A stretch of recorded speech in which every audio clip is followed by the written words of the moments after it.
Bonjour et bienvenue dans De Bonne Foi, le podcast qui invite des jeunes à parler de leur rapport à la religion, la spiritualité ou la philosophie.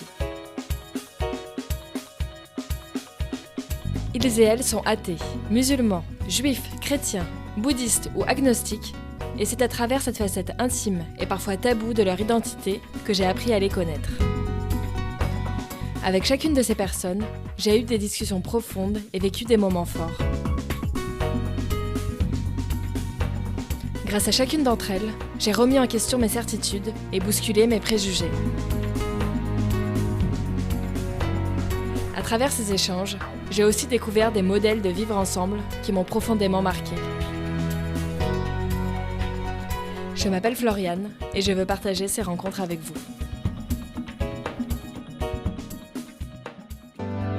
C'est l'un des 3 grands pèlerinages de la chrétienté, avec Rome et Jérusalem. Les pèlerins parcourent plusieurs centaines de kilomètres pour atteindre la cathédrale de Saint-Jacques de Compostelle en Espagne, dans laquelle se trouve le mémorial de Saint-Jacques, l'un des 12 apôtres de Jésus. S'il est parcouru depuis le 9e siècle par des chrétiens, le pèlerinage de Saint-Jacques est également devenu une randonnée pédestre célèbre. Aujourd'hui, les chemins de Compostelle, qui correspondent à plusieurs itinéraires en Espagne et en France, ont été déclarés premier itinéraire culturel par le Conseil de l'Europe, puis inscrits au site du patrimoine mondial de l'UNESCO en 1998. Les motifs de départ sont multiples, religieux et spirituels, sportifs et touristiques. En juillet dernier, au sein de l'association Coexister, 8 jeunes, de 19 à 35 ans, se sont retrouvés pour marcher ensemble. Le groupe était constitué d'un juif, de 2 musulmanes, d'un athée, d'un protestant, d'une déiste et de 2 agnostiques. Pendant 10 jours, en partant du Puy-en-Velay jusqu'à Conques en France, ils et elles ont partagé cette aventure marquante. D'un point de vue collectif, ces 10 jours et 200 km ont été l'occasion de vivre ensemble au quotidien et d'échanger. Tu déroules tes pas, tu déroules ta pensée sur le chemin au fur et à mesure. Ça débloque un truc, tu vois. Moi je me disais, je vais vivre 24 heures sur 24 avec des gens. C'est pas juste vivre. D'un point de vue individuel, cette expérience a donné lieu à des remises en question personnelles profondes. Enfin, je me suis en fait rendu compte que j'avais un peu oublié de penser à être une bonne personne en fait. À mon micro aujourd'hui, pour raconter cette expérience, 3 membres de cette équipe. Sherazade, 21 ans, musulmane, Julie, 24 ans, agnostique, et Lucille, 26 ans, agnostique également. Être agnostique, c'est s'estimer être dans l'incapacité de se positionner sur l'existence ou non de Dieu. Être athée, c'est croire que Dieu n'existe pas. Être déiste, c'est croire en l'existence d'un Dieu sans croire aux religions. En cas de doute, vous pouvez retrouver ces définitions dans la description de l'épisode. Bonne écoute!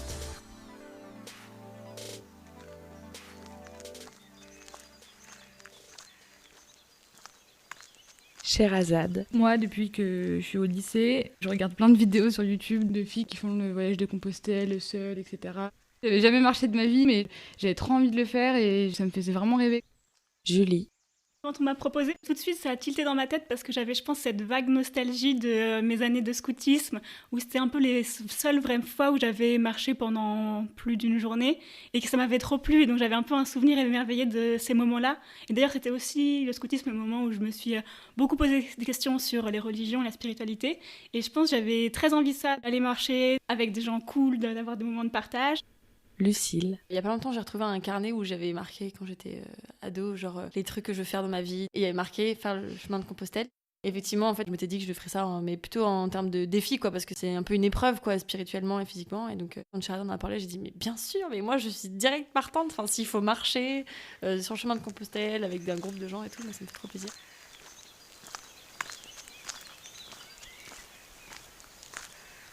Julie. Une des discussions qui m'a marquée, c'est au début, on marchait du coup avec, je sais pas si elle veut qu'on la cite, mais une personne qui était musulmane et qui portait le voile quand elle marchait. Et j'ai trouvé ça assez intéressant comment les personnes le recevaient, souvent avec beaucoup de curiosité en fait. On me posait des questions. Oh, mais pourquoi tu portes un voile noir? Généralement, pas pourquoi tu portes un voile, mais pourquoi est-ce qu'il est noir? Et parce que ça va être sale, sinon c'est plus pratique et tout. Et je trouvais que c'était intéressant la manière dont ça a soulevé de la discussion, de la curiosité. Et dans les discussions que j'avais avec elle, les choses qui m'ont le plus marquée, c'était plus la manière de parler de l'ego. C'est un thème auxquelles je m'étais pas spécialement intéressée. Et pour elle, je sentais que c'était important et ça m'a re-questionnée sur la manière dont moi, j'ai de l'ego. Quand tu dis l'ego, comment ça l'ego, genre par rapport aux discussions que vous avez eues? Je pense par rapport au voile, par rapport au fait de cacher ses cheveux, etc. Elle disait aussi, c'est une manière D'être plus humble, non ? Oui, voilà, d'être plus humble. Et moi, je vois rarement ma vie en termes d'humilité. En fait, je pense que dans ma tête, j'ai plutôt lutté longtemps, justement, pour m'affirmer plus, etc. Et donc, du coup, je voyais pas trop l'humilité comme une qualité, puisque j'ai plutôt la tendance inverse dans ma vie d'essayer de m'affirmer plus. Et donc, j'ai trouvé ça super intéressant. Sherazade. On a à peu près le même rythme avec Cécile. Du coup, on a beaucoup discuté. Et en fait, on s'est rendu compte qu'on avait plein de manières de voir les choses qui étaient ultra communes. Donc, Cécile qui est déiste et moi qui suis musulmane. Et vraiment, quand on parlait de l'intention, du bien, du mal, etc., de la manière dont on appréhendait les choses, c'était super intéressant parce que, étant donné qu'on avait à peu près la même façon de voir les choses, quand elle me parlait d'elle, ses doutes, les réflexions qu'elle avait, ça m'apportait quelque chose dans ma réflexion, des réponses aux questions que je me posais dans ma religion. Ah, j'avais jamais vu les choses comme ça. Ah mais oui, c'est vrai qu'en islam, il y a un moment, en fait, on avait parlé du bien et du mal. Je sais pas, c'est bête, mais en fait, on parlait de la cigarette. On se disait toutes les deux qu'il fallait pas voir les choses forcément comme quelque chose de mal. Il n'y a rien qui est vraiment mal, rien qui est vraiment bien. Parce qu'en soi, oui, c'est mauvais pour la santé, mais les choses, elles sont comme ça, et que plus on se dit que c'est mauvais, moins, en fait, on va arrêter, ou moins... Et même spirituellement, ça empêche d'évoluer, en fait, le fait de dire « Ah, mais je fume, et donc de toute façon, je peux pas faire la prière. » Ça permet pas du tout d'évoluer, en fait. Parce que quand je parle avec des musulmans, ils me disent « Mais faut pas attendre d'être parfaite pour prier. » Mais c'est en priant, en fait, que tu vas te mettre un rythme de vie, que les choses, elles vont tourner autour de ta spiritualité. Et c'est là où, en fait, tu vas te détacher des choses qui sont un peu mauvaises pour toi, etc.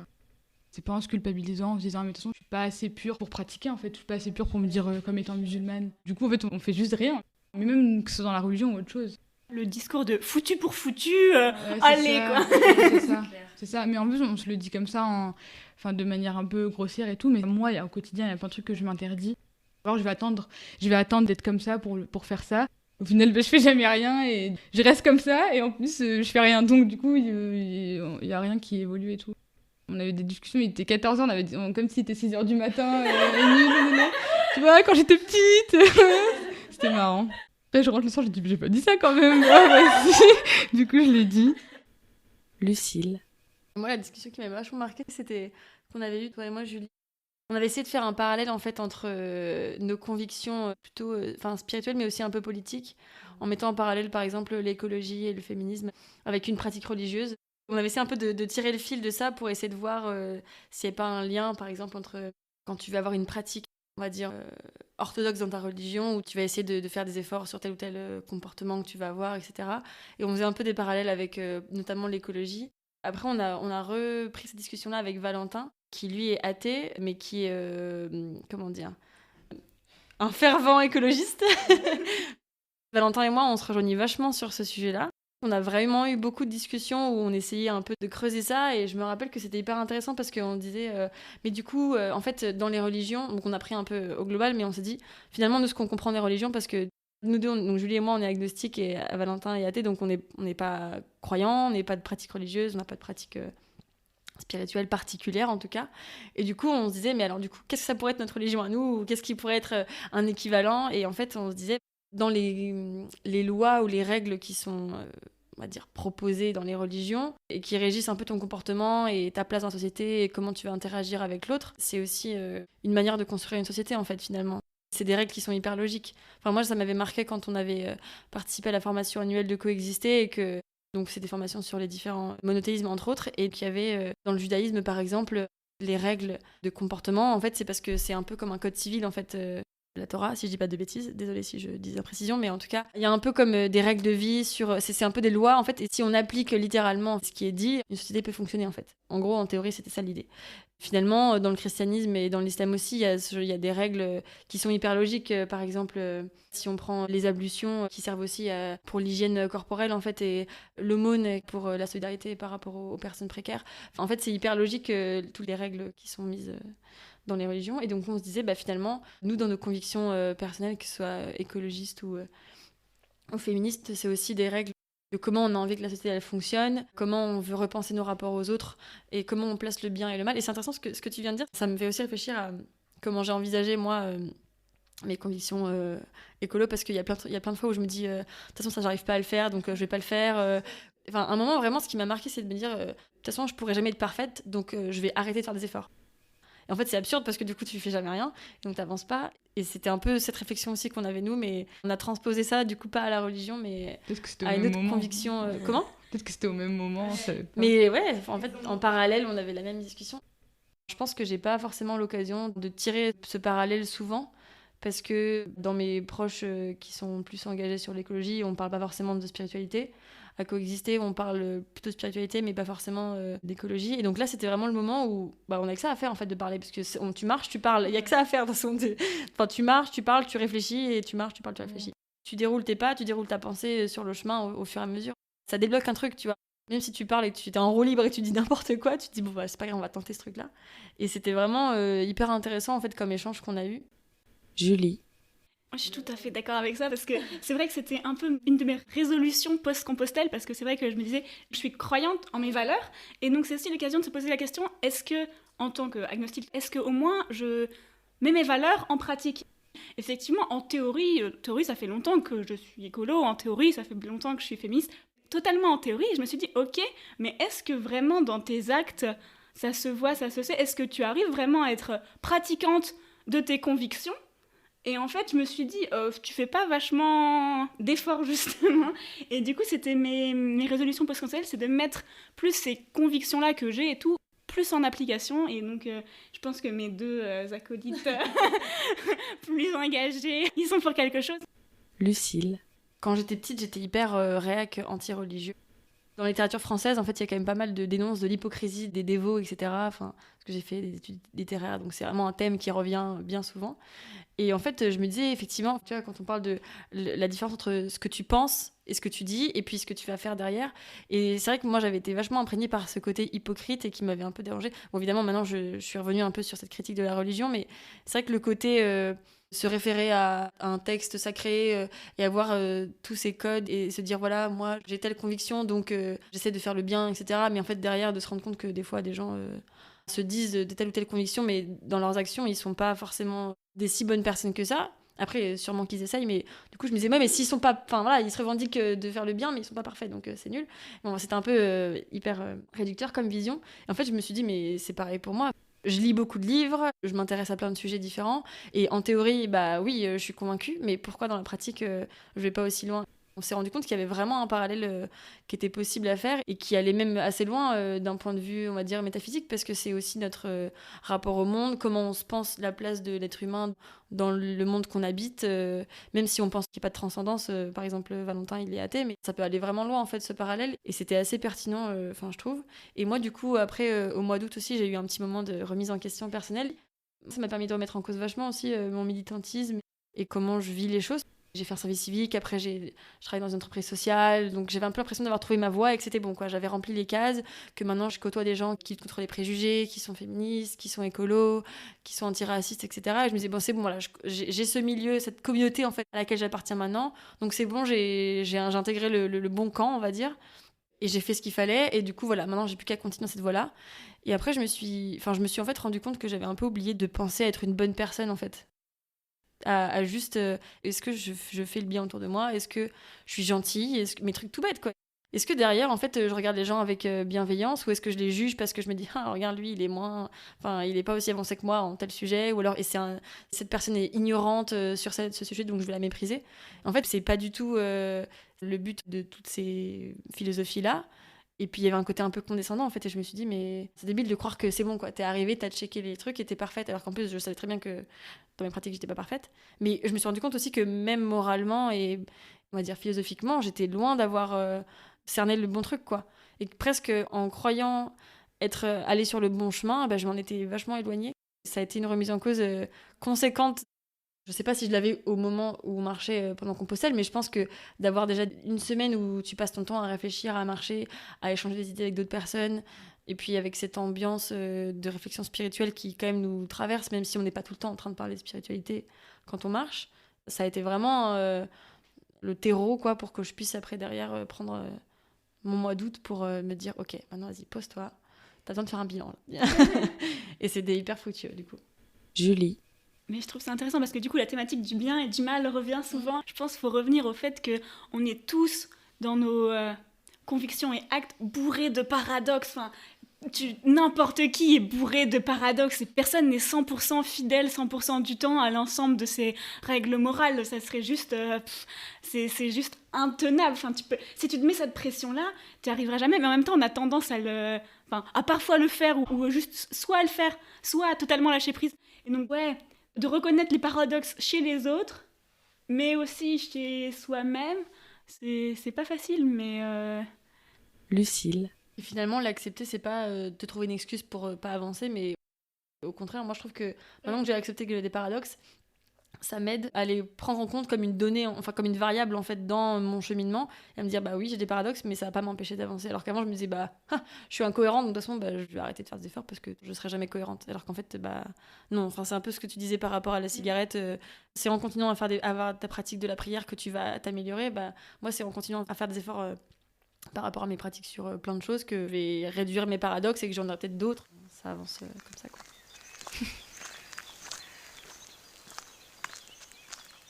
Sherazade. Ce qui a changé en fonction de ma spiritualité, c'est que je suis née et j'ai grandi en banlieue parisienne. Donc du coup, j'avais un rapport à la nature qui était quasi inexistant. Je me suis jamais sentie aussi proche de Dieu que au milieu de la nature, que tu sois croyante ou pas. C'est un lieu de culte général, quoi. Enfin, tout le monde se ressource.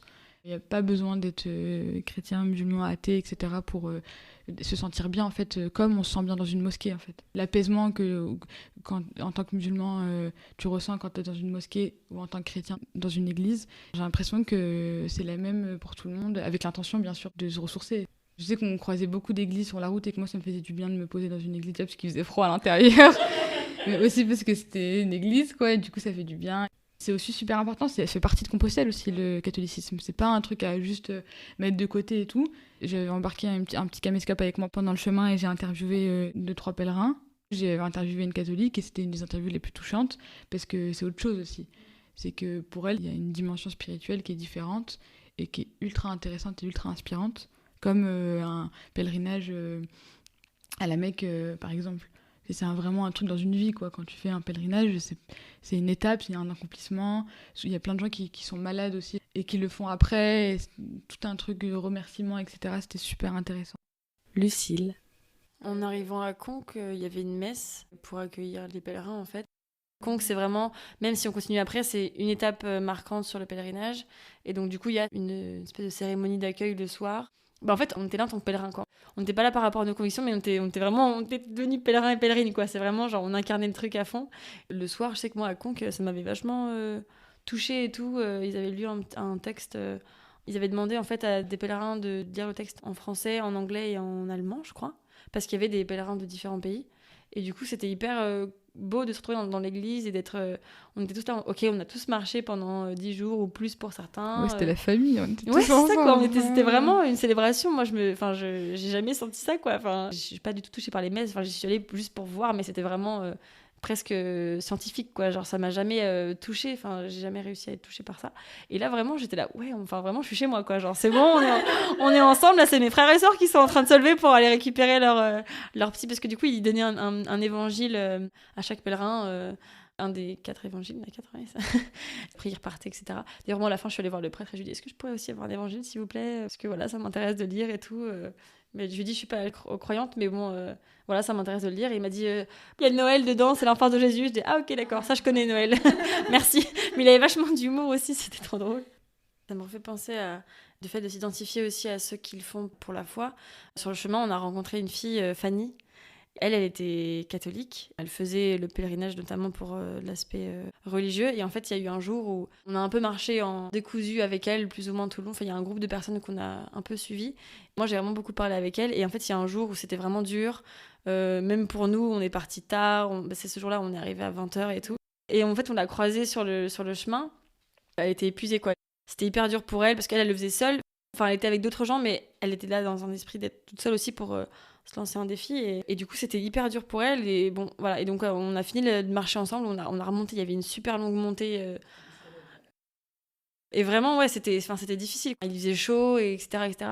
Moi, j'ai passé la fin de la montée avec elle et on a vachement parlé. Et je sais que le lendemain, elle avait décidé de partir toute seule. Parce qu'en fait, elle se rendait compte qu'elle devenait trop attachée avec les gens sur le chemin. C'était hyper fort, quoi, parce qu'elle se déterminait vraiment à pas oublier pourquoi elle était là. Et le lendemain, il y avait une grosse étape. Je pensais vachement à elle, je me disais, mince, est-ce qu'elle va réussir? J'espère qu'elle va pas se décourager, qu'elle va réussir à aller jusqu'au bout et tout. On était tous hyper solidaires, quoi. Et à un moment, du coup, on traverse un petit village, il y avait une petite église. Et je rentre dans l'église, pareil, par curiosité, je regarde. J'ai une pensée pour elle et je me suis dit, j'espère que ça se passe bien pour elle, qu'elle peut marcher et tout. Et comme je peux pas prier parce que je sais pas comment on fait et je crois pas, etc. Du coup, il y avait un petit livret, un genre de livret d'or dans l'église. Et du coup, j'ai écrit un petit mot pour dire, j'espère que Fanny va réussir son pèlerinage. C'était une forme de prière à ma manière. Et après, le soir, je l'ai vue arriver, j'étais genre, mais ça marche! Yes, et tout! J'étais trop contente. On va y retourner écrire des trucs sur les livres. Mais maintenant, c'est bon, genre, toutes les églises, j'écris genre mes vœux, tu vois. Comme lettre au Père Noël. J'ai une trottinette électrique. Non, je l'ai fait qu'une fois. Mais je me suis dit, je pense que ça lui ferait plaisir que quelqu'un pense à elle. Parce que j'ai eu une autre amie à coexister une fois qui m'avait dit, tu seras dans mes prières. Et ça m'avait vachement touchée, en fait, de me dire que quelqu'un allait prier pour moi. J'étais waouh!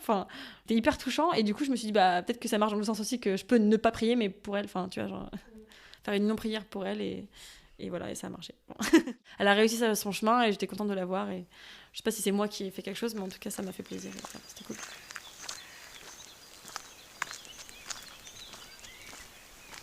Sherazade. Ce qui est fou, c'est qu'on a le même quotidien, en fait. Mais que ce soit à notre groupe, à nous ou avec les autres, c'est que du coup, quand pendant quelques jours, tu vis la même chose que tout le monde, avec, dans ta tête, c'est pas forcément la même chose, mais ton quotidien, c'est le même, en fait. Tu te lèves, tu marches, etc. Ça devient des pairs. Enfin, on a tous un point commun, en fait. On a tous le même mode de vie, comme quand tu vis dans un quartier et qu'en fait, même si vous êtes différents, vous avez tous les mêmes quotidiens, et du coup, forcément, ça vous rapproche. Il y a ce truc un peu de mini-communauté qui est ouf, en fait, de se dire que ça peut se créer, ce truc. Le point commun, on peut le trouver, même avec des gens super différents. Le point commun qu'on avait, c'était vraiment de venir avec de la bienveillance. Et du coup, c'était vraiment trop bien. Enfin, les soirées qu'on passait tous ensemble, on a passé une soirée dans une sorte de mini-chalet. Lucille. Là, pour le coup, quand tu parles de fratrie, moi, je pensais à ça, justement. Cette soirée, c'était à côté de Saint-Chély-d'Aubrac et... En fait, le mec avait dit vous êtes 6, du coup je vous ai mis un gîte, quoi, parce que c'est plus simple, vous avez la maison à vous pour vous tout seul. Et du coup, il y avait le rez-de-chaussée avec la cuisine, en haut il y avait la chambre des gars, puis en haut la chambre des filles. Mais une vue et incroyable. on était un peu en haut d'une colline, on avait un peu une vue sur une vallée toute verdoyante, après avoir traversé les plateaux de l'Aubrac. Un jacuzzi froid et tout. Un jacuzzi glacé, mais un jacuzzi. Et cette soirée, je pense que c'était la meilleure soirée. Enfin, c'était la folie, quoi. Ouais, on rigolait comme des enfants. On a tellement ri. On a eu une crise de fou rire. Ouais, c'était trop bien. Même dans la galère et tout, c'était trop bien. En vrai, franchement, il y a des moments où on galérait un peu. Enfin, physiquement, c'est dur et tout. Moralement, ça peut être un peu compliqué. Les ampoules, quand il te manque des affaires, quand tu fais tes machines, en fait, t'as plus d'habits propres. C'est pas non plus... On a le même sac pendant 10 jours et tout, donc c'est pas une habitude pour tout le monde. Et ça, le truc qui était trop bien, c'est que, en fait, on vivait ça ensemble. Et du coup, à aucun moment, on s'est vraiment plaint, en fait. Ça durait jamais longtemps. En fait, on rigolait de tout, vraiment, vraiment, vraiment de tout. Mais parce qu'il y avait une technique, super astuce. On avait un jeu. Du coup, Cécile, et en fait, le premier jour, dès qu'elle avait une galère, elle me disait c'est marrant, j'ai une deuxième ampoule. C'est marrant, ma gourde, elle s'est décrochée de mon sac, du coup, je dois la tenir à la main pendant 30 km. C'est marrant. Et du coup, en fait, je rigolais vraiment quand elle me le disait. Et du coup, on a fait ce truc-là et tout. Dès qu'on avait une galère, on disait c'est marrant avant. Et du coup, ça passait toujours au dire putain, j'ai mon truc là, ça me saoule. Du coup, je me dis c'est marrant, je suis allée prendre ma douche à minuit et j'avais pas pris ma serviette, du coup, je me suis essuyée avec mon t-shirt. Ça s'est vraiment passé. Ou alors Julie qui était allée manger chez son oncle et en rentrant, il dit mais tout, vous avez pas vu ma gourde? Et Julie dit c'est marrant, je l'ai prise chez mon oncle et je l'ai oubliée chez mon oncle. Et du coup, on a rigolé pendant 15 minutes alors que c'est ultra relou, on fait des pleurs de gourde. C'est vraiment super chiant quand tu marches. Lucille. Juste derrière, il a enchaîné, il a dit c'est marrant, mais mon anti-moustique il s'est ouvert dans ma trousse de toilette et du coup ma brosse à dents elle a un goût d'anti-moustique. Et 2 jours après, il vient me voir, il me fait c'est marrant, mais ma brosse à dents elle a encore un goût d'anti-moustique. Quand tu parlais des galères et tout que tu ressentais et que c'était dur pour toi, enfin automatiquement j'ai rigolé en fait, pas parce que c'est drôle que tu souffres, mais parce que juste je me rappelle qu'à chaque fois qu'on disait que c'était dur, en fait on disait c'est marrant avant et on se marrait vraiment, et du coup moi j'ai trop bons souvenirs de ces galères en fait. Enfin... Sherazade. Mais au-delà des discussions qu'on a eues, c'était plus ça, c'était l'énergie qu'il y avait dans notre groupe. Le fait de vivre 10 jours avec quelqu'un, c'est autre chose qu'avoir juste une discussion inspirante qui engage à rien après. Quand t'as un devoir envers quelqu'un, c'est autre chose en fait. C'est encore plus intéressant aussi, au-delà des discussions, de faire des efforts pour quelqu'un que tu connais pas tant que ça finalement et qui est super différent de toi. C'est ultra important, c'est trop bien pour soi et c'est notre réalité. Tu vois ? C'est ça qui était trop bien en fait. Moi je me disais, je vais vivre 24 heures sur 24 avec des gens. C'est pas juste vivre. Je suis trop fière de moi aussi. Je tiens à le dire. Et je trouve ça trop important de se dire et ça m'aide aussi de me le dire. Là j'ai fait un truc... pas forcément se comparer aux autres, mais là j'ai fait un truc bien. Là, sur ce coup-là, j'ai géré, franchement, je me suis dépassée, j'aurais pu m'arrêter, je me suis jamais arrêtée, j'étais à fond, etc. Trop bien. Et en fait, de se donner l'occasion d'être fière de soi aussi.